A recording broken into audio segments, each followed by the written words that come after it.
Hi guys, I'm Scar, and here's what I've learned from Succession so far. So let's get into the new skills of Succession. One of the best things that I really like of Succession is the new skill Slanted Balance, and the fact that it has a range CC. So you can CC from approximately this range, and go in and do your attack.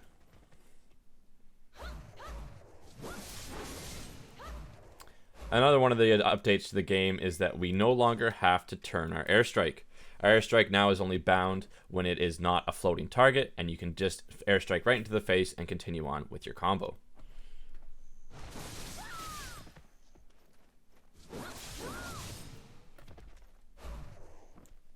They have also updated Comma Slash, and now it can be held, turned around, and constantly maintain your forward guard, as well as iframe during and let go after the iframe to release in the back of your target, getting the CC. They have also updated Obsidian Ashes to now restore its bound. This is a nice skill to use in a Node War or an RBF when you're not seen coming. However, if you use it and this enemy is looking at you, you're going to be CC'd and they're going to kill you. Pervasive has been changed, removing its frontal guard, however adding a stiffen. It now does more damage and has been given a flow similar to Enforcement Termination. However, the second hit does not float, it simply does decent damage.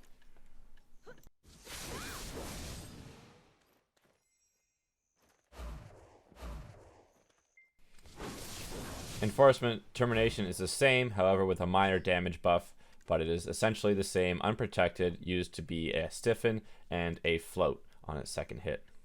Now let's talk about cancels. Every skill in Succession can be cancelled with an iframe at the start, middle, or end of its animation. However, if you want the damage to go off or the CC to go off, you must cancel the animation at the end. There are also 3 cancels that consist of the use of Nocturne. You can hold your Comma Slash, tap right mouse bumper, come out behind the target, releasing your Comma Slash, and getting that knockdown in the back.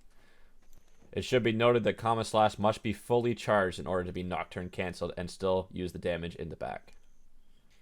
You can cancel Twilight Dash in a similar way by tapping C and tapping right mouse bumper at any point in the animation, whether it be at the beginning or at the end, depending on how far you want to move from your target and how much damage you want to do through the target.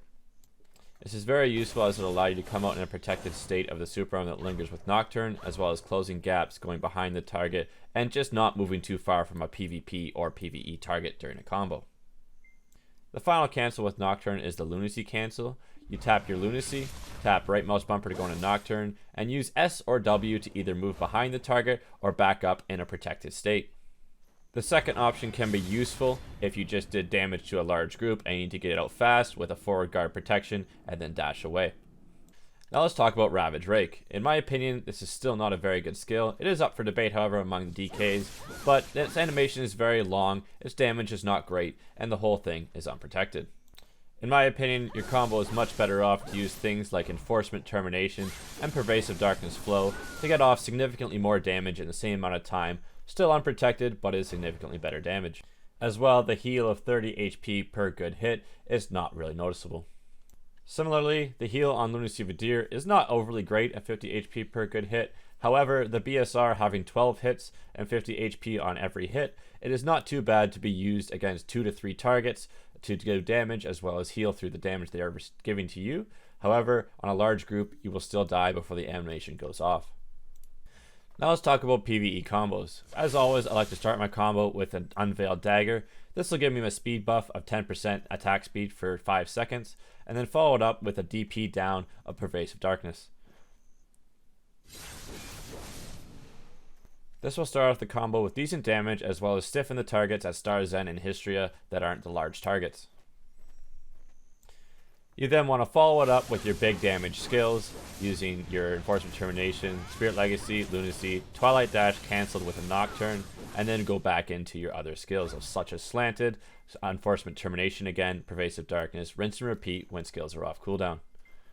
For filler damage, you can throw in Shadow Strike as well as Wheel of Fortune. However, the important parts are the attack speed buffs from Unveiled Dagger, the DP downs of Pervasive Darkness, and Spirit Legacy. Now that we lost Cluster of Despair for our pulls in PvE, you now must resort to Slanted Balance for a pull, as well as Obsidian Ashes and Shadow Strike.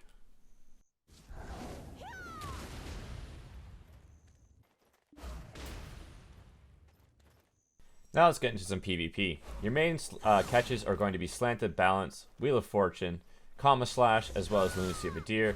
Lunacy of Adir you want to use less often as it's a great damage skill. After this, I always like to follow up with my Unveiled Dagger and Pervasive Darkness to buff myself as well as debuff the target. And then I follow up with my second CC of Enforcement Termination, or if you're in a state that you want to stay protected, you're going to want to use Comma Slash and use his forward guard.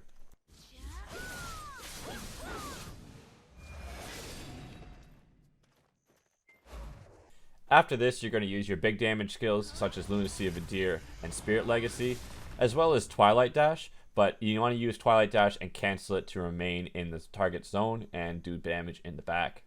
Here's an example here of a combo getting your first CC, speed buff of Unveiled, and DP down on Pervasive. During your second CC float, you're going to use Twilight Dash for the air attack modifier, staying in range using your Nocturne cancel, and then hitting with your big damage skills of Lunacy of Adir and Spirit Legacy.